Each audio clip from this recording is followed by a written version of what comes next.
Well, it's good to see you guys. It's good to have you all here. If you're watching online, we're grateful to have you. If you've just joined us for the first time, you're watching Victoria Church, Central Church of Christ in Victoria, Texas. We love it that you're here and with us. It's amazing. It's amazing. The technology and everything. It's amazing. I'm constantly in awe of what people are telling us and what we're getting online and everything. It's amazing. So we're going to be in 3 John. We're going to try to finish this up and start the book of John this morning. I don't know how far we'll get. We'll see. We're going to pray and we're going to get started. Again, thank you guys for all being here. And let's pray and we'll get started. Father in heaven, thank you so much for the opportunity we have to study this morning together. We're grateful, Father, for the word and for what it means to us, and that we can navigate through it and find the truth and then make application in our lives. We ask, Father, you give us courage to do that. It's not always easy. Sometimes it's difficult. And I just pray, Father, that you would bless us as we study, bless us as individuals as we strive to look at it and what we need to do in our own lives, and be with those that are watching. Father, they're watching online. We know that there's people out there that are struggling with their relationship with you. We know that there's people out there that may be watching that are having a tough time. And we ask, Father, that you'd help them.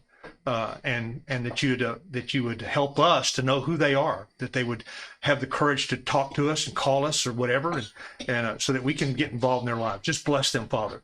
And again, thank you for the opportunity for us to study this morning and to worship together. And thank you for that worship. We pray that worship will go up to you as a sweet aroma. Thank you. Bless us, Father, and it's in Jesus' name we pray. Amen. We're in 3 John. Last week we contrasted 2 individuals, okay? We contrasted Gaius and Diotrephes, 2 guys that were at church wherever John is writing to. Gaius, on the one hand, is a guy that walks in the truth. He's a guy that walks in love. He has a great reputation. He is a guy that is a protege of John's. He is a guy that John considers one of his children. Diotrephes, on the other hand, is different. He is a guy that's got a problem within the church. He is a guy that he spreads a lot of false nonsense. He's a guy that doesn't accept believers. He wants to put them out of the church. He's got some power, and he's got some issues going on. And John tells Gaius in this letter, he said, I'm not going to write a lot about this. I'm going to deal with him when I get there. I'm going to come and deal with him face to face. But the next verse he looked at, we just kind of looked at a little bit. He says in verse 11, he said, dear friends, do not imitate what is evil, but what is good. Anyone who does what is good is from God. Anyone who does what is evil has not seen God. Now, would you say that sometimes evil is hard to recognize? Mm-hmm. Would you say that's true? Yeah. Okay. Sometimes. And we'll turn over here in a minute. We're going to turn to a text in Isaiah in a minute, but we're not there yet. But how have you found that evil sometimes gets hard to recognize? Well, it's usually wrapped up in a prepackage. Okay, can be wrapped up in a pretty package. Yeah. It can be someone talking that's very eloquent. It can be someone doing something that looks very, very non-invasive. It looks very good. And I heard 2 terms this morning that I had never heard before. The terms are pansexual and non-binary. Any of y'all heard these terms? Oh, yeah. Heard one of them, yes. I'd never heard them before. I'd never heard them before. And go look them up. I'm not going to get into it online. Just go look them up. I wanted you to define them. No. Yeah. I got one of them on my phone, and I still can't define it. I'm waiting. The other one I couldn't even find on the phone. It's not even something that comes up in the dictionary on my phone. That's because they're fairly new. It's new. Well, It's new. It's a new idea, and it's a new. Yeah, it's Robert Smith knew exactly what I was talking about when I said to him. I'm going. But these things are wrapped up in ideology. People's ideology is I want to do what I want to do, and I'm going to wrap it up in a real pretty bow, and it's an ideology that fits, especially a younger generation. And they're looking at it saying, wow, this is exactly what I've been looking for. And it's evil. It's not biblical. It's not following after God. And people why don't people know? Because they don't bother to look at the book. They don't bother to study. They don't bother to let God tell them what's the right thing to do. God has some very specific ideas about some of the things that we take and we've wrapped up in a bow and made it look good. Yes, ma'am. They wrap it up in love. Yeah. Because they say, if you love people, you're going to accept what they are. Mm-hmm. And you're supposed to love people as Christians. I, So you know, you accept them with what they are because that's who they are and they can't help it. And so well, you know, it's okay. It's okay. You love them. yeah, doesn't make any difference anything else. Just if you love them, it's okay. You know, and it, you know, people can have a mean-spirited agenda, a mean-spirited ideology, and put it across as good and right, You kind. can use scripture to back it Yeah, up they do. sometimes. Satan did too. Yeah.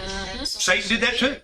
So that's why we have to be students of the Word. We have to know what the book says. We have to know that, hey, there is an ideology out there, and there's a way for me to look at something, and it may not be the right way because God has a specific ideology. He has a. You're not going to wrap up evil and make it look good and change God's mind. You know, you can't kill 63 million children over the span of however long and say this is a good thing. You just can't do that. You just can't. You can sugarcoat it, wrap it in a bow, do all this stuff, but it's still wrong. It's still evil. And you can, people are, you know, you can have the Supreme Court do whatever they want. You can have this congressman or senator do whatever they want. It doesn't make it right no matter what you try to do. You're never going to change God's mind that God didn't make me from in the womb and make, you know, and have a plan for me. Now, whether I come across and do that plan or not, that's totally going to be up to me. I don't have any call, I have a responsibility to take the talents that God has given me and decide for myself, am I going to bury it, make 4 out of 2 or 10 out of 5? I have that responsibility. I can't dictate what Paul's going to do. He's my son, yes, but he's a grown man. He makes his own choices. I can't dictate to him anymore. All I can do is take what I know from the book and say, okay, is what I'm doing good or is it not? I want to take you to a text in the book of Isaiah. Isaiah chapter 5.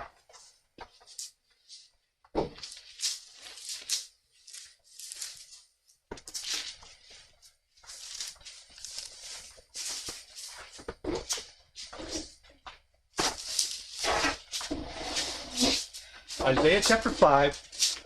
We're going to be in verse 20. Okay? It says, woe to those who call evil good and good evil, who put darkness for light and light for darkness, who put bitter for sweet and sweet for bitter. Woe to those who are wise in their own eyes and clever in their own sight. Woe to those who are heroes at drinking wine and champions at mixing drink, who acquit the guilty for a bribe, but deny justice to the innocent. Does God have an idea of what light and dark look like and what good and evil look like? Does he have an idea? Has he already formulated in his mind? Sure. So my responsibility is to do what? Figure out what that is. I find out from the book. Now, if you go back over here, he said, here's one way you can look at it. He said, anyone who does what is good is from God. The problem here is not knowing which one's from God, which one's not. It's knowing what's good and what's not. Knowing what's good and what's evil. You know, because we package it up in our society in a neat little package and said, oh, well, wait a minute. This is okay now because we said it's okay. Because the majority of if you say, okay, living together before you get married is okay. Okay? We have deemed that that's okay. You got to know who that person is, so we're going to just try it out for a while. Okay? What does God say? Nope. You know that about 75, 80% of those people who live together beforehand don't stay together? That's the statistic. But we've made it out where this is acceptable behavior. That this is okay. And it's not. Okay, so, you know, we have to look at people and say, okay, had a contrast of two guys. Gaius, you'd say, was a good guy. He followed God. He loved God. He walked in truth, walked in love. Diotrephes, on the other hand, is a narcissistic, self-absorbed bully. He's going to do what he wants, when he wants, to whoever he wants, and it doesn't make any difference what you think or what you say. And Gaius is having a problem. John says, I'll take care of it. I'll take care of it. Don't worry about it. And he said, and then he says in verse 12, Demetrius is here's a new name. We don't know nothing about this guy. This is the only time you see him, this particular guy. the name you've seen before, but not this guy. Now, we don't know who he was. Maybe he's the guy taking the letter. Maybe he's a guy that's in that church. We just don't know. I looked at every commentator I had. Nobody knows who this guy is. That you can figure out some, but we know that he probably was a good friend. We know he was a good friend of John's. Maybe he was another protege of John's. Probably took the letter there. Probably, and he knows that he's going to get there. And he's going to have to deal with Diotrephes. So John tells you this is who this guy is. Here's another guy with more credentials. Demetrius is well spoken of by everyone.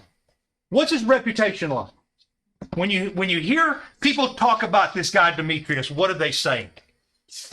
Are they saying good stuff, bad stuff? They saying stuff don't matter? What are they saying? He's a good guy. He's got a great reputation. He's lived his life in a way where people are saying good things about him. Now, you're not going to have everybody's Diotrephes not going to like this guy. Okay? Not everybody's going to like you. Not everybody's going to say good things about you. But what does the majority say? What is the majority doing? And this guy is well spoken of by everyone. You know people in your life like this. You know people in your life that one guy said, oh, yeah, this guy, and then somebody else says, oh, man, let me tell you about this guy. Let me tell you what I know. You know, but this guy is well spoken of by everyone. Everyone likes this guy. Everyone, he's walking in the light, striving to be what he needs to be. Now look at what he says next. He said, and even by the truth itself. How does the truth speak in your life? How does the truth speak about you in your life? How does it speak? Because that's what it said. And he said, and he is well spoken of even by the truth itself. How does that happen? Walk in the Spirit. Okay, by walking in the Spirit. Okay, what did you say, Vincent? Walk the walk. He walks the walk. Yeah. So the truth has a definite path that we're to walk, right? Yeah. Right? It's a definite path.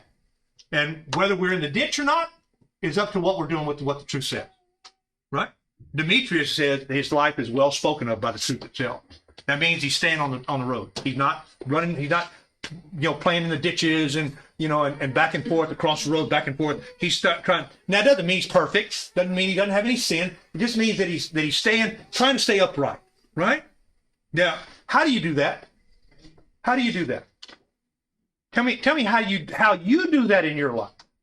Our audience may want to know. They may listen to this and say, "Well, okay, that's great to say. I don't know what they're talking about. I don't know what it means that the truth speaks well." So let's talk to them. Let's tell them. I'll relate it. You don't have to talk about it. I'll tell them what you're saying. You stay in the Word so you know what God expects you to do. Barbara says you stay in the Word, so you know what God expects you to do. You try to live it. Huh? You pray a lot. You pray a lot. You have Pray a a lot. relationship with Okay. God.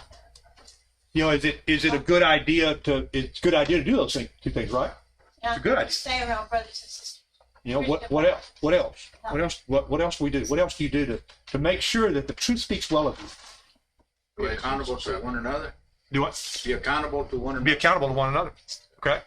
We've got that going on with our small group that met at the retreat. We still are contacting, texting each other, and saying, hey, this is what's going on. This is what happened, and, of course, Scott's the guy that kind of leads that charge. He does it every week. I forget to do it. I get busy and I forget. Doesn't mean I'm not thinking of them. It just means I forget to tell them I'm thinking of them, so it needs all of us. He's the guy that's, texting, like crazy and saying, hey, guys, this is going on. Hey, I'm thinking about y'all. And then pretty soon then I respond and then Aaron responds and then we got another one respond. So, it's good. He always asks how Paul's doing and that kind of thing. And so, having people you're accountable to, people who look at you and say, I need to know what it looks like. Do you think people are watching you when it comes to being letting the truth speak well? Do you think people are watching you? Yes. Is that fun? Not always. Sometimes it's not. Sometimes it can be very, very difficult to have people always watching you all the time, always looking at you and saying, let me see what this looks like. Because people want to know. They want to know. Okay, what's the application look like? What does it look like to apply it? Now you got to be careful, okay? Because the people you're watching, they're flawed too, guys. Yeah. The beauty about God is God uses flawed individuals to accomplish His will. Yes, ma'am. I was just gonna say, yes, sometimes it's uncomfortable if people are watching you all the time, but it also leads to teaching Mhm. times Mhm. because we're gonna mess up, Yeah. but it leads to the time when you can explain, yeah, I probably shouldn't have done that. And that's not what God would have wanted me to do. Yeah. But I can ask for forgiveness, and I have to try not to do that. Absolutely. I think it's a, we've been dealing with the Old Testament on Wednesdays in our class. I don't know if any of you've been watching it, but we've been dealing with Jacob and Rachel and Leah and that whole situation. And it's pretty obvious that God uses flawed individuals because those are flawed individuals. Sure. Those are people selling themselves for this and doing this, and you've got 4 women in the house and all of them have children, and it's chaotic at best, and it's a train wreck with an airplane waiting to crash into it. It is a train wreck, and yet God used it. He's going to bring His people from that seed line, from those people, and so it's neat to know that the truth speaking well of you doesn't mean you're perfect. It just means that you're trying to stay focused on where you need to go. That's who you look for. They may not always do everything that you look at them to do, but they're striving for the most part to be that. All right. Now, look at the next one. He said, and even by the truth that we also speak well of him, and you know that our testimony is true. So we know here that John has a relationship with Demetrius. We know that. Probably, this is where people say it's probably coming from John with this letter. Probably. But that's as much as we got. All right, that's as much as we know. So, but John is speaking well, and this Gaius and Diotrephes is going to meet him pretty quickly. And he said, you know what? We speak well of this guy. Demetrius is a good guy. He's well spoken of. He's got a great reputation. You can listen to him. Because remember, guys, they didn't have all of this. Okay? They didn't have all this. We think because we got it sitting in front of us that was always like that. It wasn't always like that. They didn't have this. They had word of mouth. They had miracles. They had those things to help confirm the word. But that's all they had. They had this. They had to know. A guy can walk in here and go to church here. We don't know if he's a good guy or not. We can look at his life and open the book and try to figure it out for ourselves. These people had to have letters of recommendation almost. I look at Demetrius and he's a great guy. It's what John says. I look at Diotrephes and from what I know of him, he's a stinker. And you, Gaius, I know. Evidently, John had a direct hand in Gaius's transformation. He said, it's great to hear that you're still walking in the truth. It's great that my children are walking like that. So here's 3 guys, and 2 of them are godly men walking in the truth, and one of them is not. So we've got to be aware. We've got to be on our game. People hide this stuff, guys, okay? People hide what they really are sometimes, so where you can't figure it out. So the best thing for us to do is be in the book and let God tell us. Now, listen, we're going to finish this up. He said, I have much right to write to you, but I do not want to do it with pen and ink. I hope to see you soon, and we will talk face to face. Peace to you, dear friends here. Send their greeting. The friends here send their greetings. Greet the friends there by name. So there's 2 different groups of people. He said, greet them by name. Let them know that I'm coming, that I'm good with this, that I'm going to deal with the problems that y'all are having, because you can't even imagine the problems that this guy Diotrephes is causing. He doesn't relate them to us, but when you've been involved in a group of people and you know that there's an issue with somebody and there's a problem there, it can infect the whole group. It infects the whole psyche and the whole dynamic of what's going on. So there's a problem here, and John's going to come there. Okay. Anybody have any questions out of either one of these books, 2nd John or 3rd John? Got it? We're moving on. Okay? Now, turn to the Gospel of John.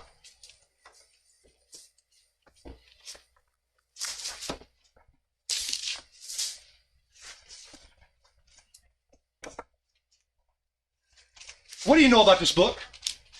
What do you know about it? Anything you know about it? Written by John. Written by John. You're going to see that. I'm not even going to go to any of that stuff. You're going to see that because you're going to see how similar this is. Whoever wrote 2nd and 3rd John, you're going to know wrote this book because they're so similar in the way they're written and the dynamic of them. So we'll look at it from time to time. We'll see some of that from time to time. It's different from the other 3 Gospels. Yes, it is I different. think it was the last one written. Yes, It was. According to what we know, it was the last one written. Why is it different, Barbara? What do you see that's different? He just approaches things from a different way. Okay. He doesn't include all the events that the others include. Mainly about teaching. Okay. Yeah. It is a great book for a new Christian or a young Christian because it puts that reader helps them to understand the significance of Jesus. This book does that more than any of the other three gospels. Now, don't get me wrong. The other three gospels are written for a purpose. One of them was written to this group. One of them was written to that group. One of them was written to this group. But John's different. You see it pointing to Jesus over and over and over, and we'll look at that as we go along. But when I get a new convert and I want them to read something, I get them to go read the gospel, but I tell them, man, you need to focus on John.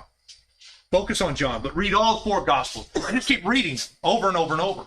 Because what it does is it introduces you to the Savior. That's what it does. And John, the last one they're going to read Matthew, Mark, Luke, and they're going to read John. They're going to go, oh, okay, now I got it. Now I know. And I've had people tell me that. They read these four gospels, and they look at it and say, oh, now I understand who he is. Because that's what this book does. It's Isn't John his best friend? well, he calls himself that. It never does say John. I looked at all of those. It says the apostle that Jesus loved. But it never does say John is the apostle. He just writing it kind of in the third person. He says it 3 or 4 different times and we'll get there at some point. But he never does say he's the guy. It tells you, the disciple, the apostle he loved was the one that went up with Peter, right? And at the tomb. Right, he beats Peter. Yeah. Which is kind of the guy mentality of everything's a race, and Well, I looked at everything I could find, and it never does connect it to John anywhere. We just assume that's what it is. And if I find it, I'll bring it up to you. But it does say it. It starts in chapter 13. It says some more in chapter 20, chapter 21, and we'll look at it when we get there. All right. But there was obviously a relationship with John that Jesus had that he didn't have with the other ones. There was obviously a relationship with Peter that he had that he didn't have with the other ones. Okay. He gives Peter the keys to the kingdom. Okay. John, he entrusts his mother to John. Okay? John is the only one there at the cross. The only one there watching him die. Watching him be butchered. He's the only one. And when Jesus finally gets to that point, he turns over the responsibility of his mother to John and tells his mother, this is now your son. Boy, this is now your mother. You must have a relationship with this guy that doesn't exist with anybody else. Would you say that's true? That you're going to turn the responsibility, because in that culture, if there's no other sons, there's nobody else. And remember, Jesus would have had, we know that James comes along, that James is his brother. We know there are other brothers and sisters. We know that they come along. But at this particular point, we don't know that they're really believers at this point. They get that way later on. We know that James, his brother, is a figurehead in the church in Jerusalem. We know that, but that happens after the fact. Jesus here maybe is turning over the responsibility of his mother to the only man he trusts in his life. That's huge. When you say that, automatically right there, I want to listen to what he has to say, because if Jesus looked at him with that much confidence, I want to know what he has to say. Okay, I wrote down something here.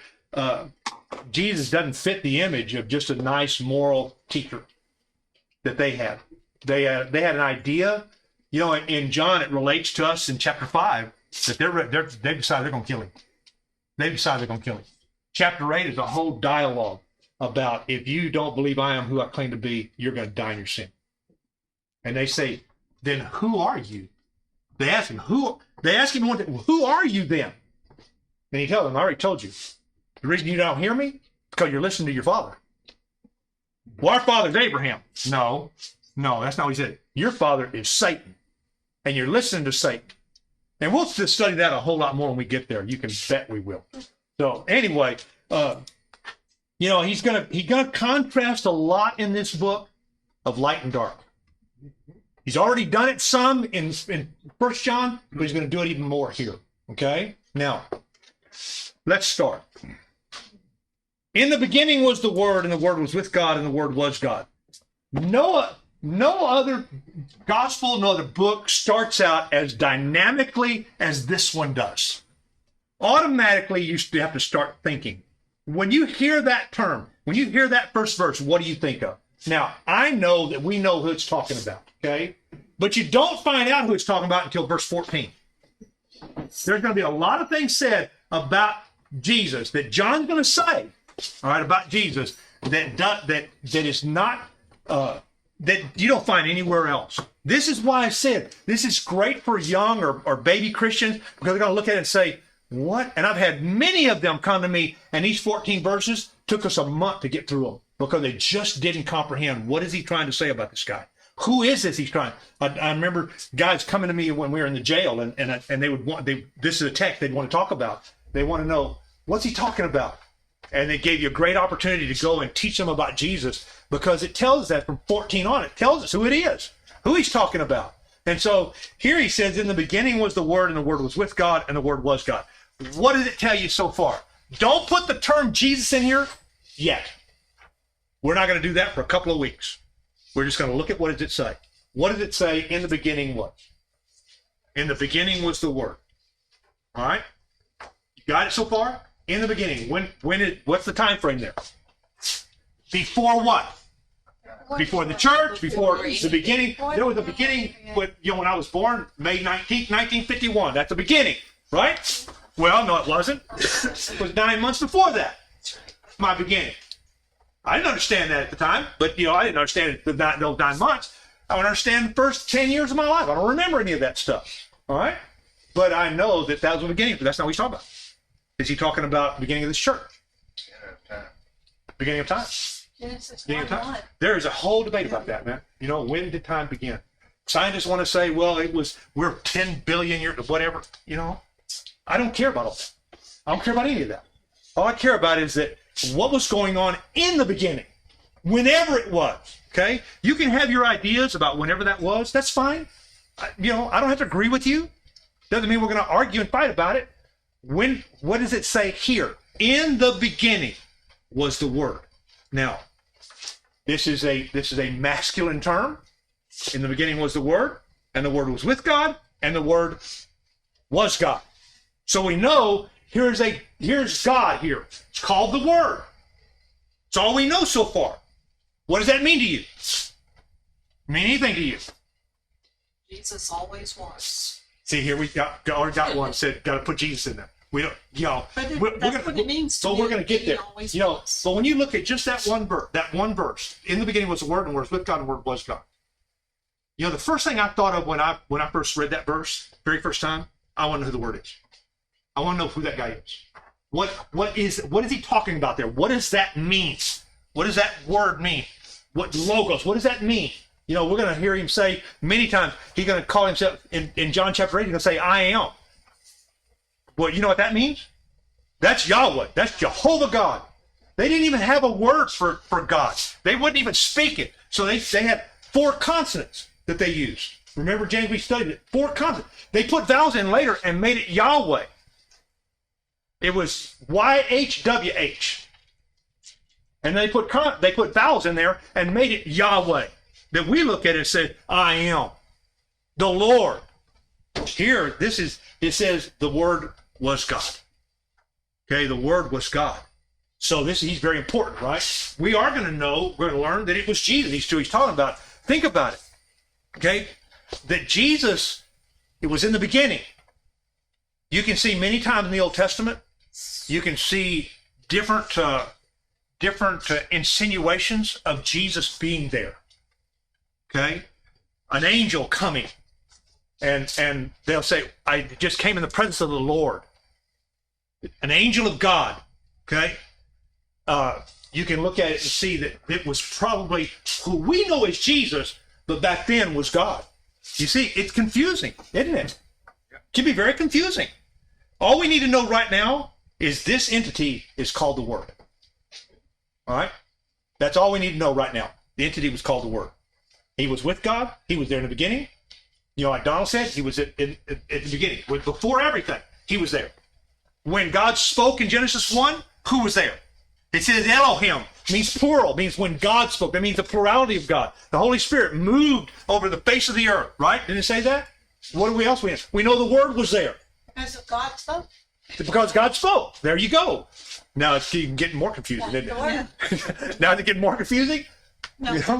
Genesis 1:26 said, "Let us." Let us make men in our image. Yeah. Let us. We know that there's a plurality, okay? plurality. And part of that plurality here is the Word. It's significant when you get down a ways, but let's look at what happens here. Okay, I got just a couple more minutes. It said, in the beginning was the Word, and the Word was with God, and the Word was God. He was with God in the beginning. Through him, all things were made. Without him, nothing was made that has been made. Now, do you see some importance to him now? He was there in the beginning. We know that. It said, in the beginning was the Word, and the Word was God, and the Word was God. He was there with God in the beginning. Nothing has been made that was been made without him. He spoke. He was the speech that caused it to exist. Think about it. You know, scientists have spent a great deal of time and effort and money trying to explain the origin of the cosmos. Right? The simplicity of it is God spoke and it existed. That's think about it, science. That's hard for scientists to grab hold of. Man, it's hard for a Christian to grab a hold of, isn't it? That God spoke. The one who loves me unconditionally can use all my flaws and my imperfections and take the sin in my life and poof, and it's gone. That guy spoke, and everything you see exists. Isn't that amazing? That is amazing. You know, and we have an opportunity to go to heaven and be with him. Man, do you think I ain't got questions? I got some questions. Probably won't need to ask them. But man, while I'm a human being on earth, I got a bunch of questions I want to ask. Man, what was that like? Can you show me what it was like? I want to see it for myself. I want to see the chaos. And then poof, it's all here. Of course, that assumes that there was chaos before. God created it, boom, and it existed. Think about all the things that we know about creation and all the things we know about. You know, of course, I'm not smart enough to go into detail about scientific stuff. That's not my forte. It's not what I do. I just have to watch what I see. I watch things around me. You know, I watch a cat and a hummingbird. I'm sitting out in the backyard and I'm watching this cat trying to get this hummingbird. And I know the hummingbird's watching. I know he is. And I know he's smarter than that cat. Well, maybe not smarter, but he's farther away and he's faster than that cat. But then I go in the shop the other day, I hear this buzzing, and I look around and there's a hummingbird in my shop. Not so smart, is he? No, he's trying to get out of a closed window.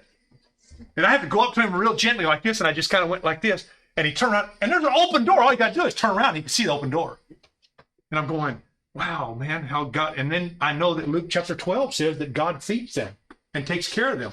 You know, my wife and how many of you have hummingbird feeders in your yard? My wife, God uses my wife and many of you to feed those little birds. You know, I don't understand how that hummingbird thinks. I know that they, I was listening the other day and I saw a woodpecker way out on a telephone pole and he's banging on his, I want to tell you, dude, there ain't no worms in that telephone pole. It's creosote. All right? You're not going to get any worms out of it. And then I see him and he's over by our telephone pole and he's just a pounding and know that they've got a shock absorber in their head that keeps them from having a headache. You know? And God did that. And I'm going, phew. See, I can't go scientific where boom and it all exists. I have to look at the natural things around me, what's going on around me, and I have to look at them and say, man, and attribute them to where they need to be attributed to. God did this. I don't have to understand it all, but I got to give credit where credit is due. And I know from these three verses, God did that. And part of that deity, part of that triune was Jesus, called the Word. We're going to look at that more next week. We're going to keep adding these things on, keep adding to this, who this guy is. Guys, thanks for being here. We're going to pick this up next week. I don't got anything else. Guys, if you've been watching, I hope you enjoyed. And if you need to contact us, please, there's a phone number on the screen. Please, call us, give us a call. We'd love to have you. I've had a couple of people call me that needed our help, and we talked about it Wednesday. It's going to come out next a couple of Wednesdays from now. It'll come out, things that we prayed about for some people. So just anyway, thanks guys, and we'll see y'all later.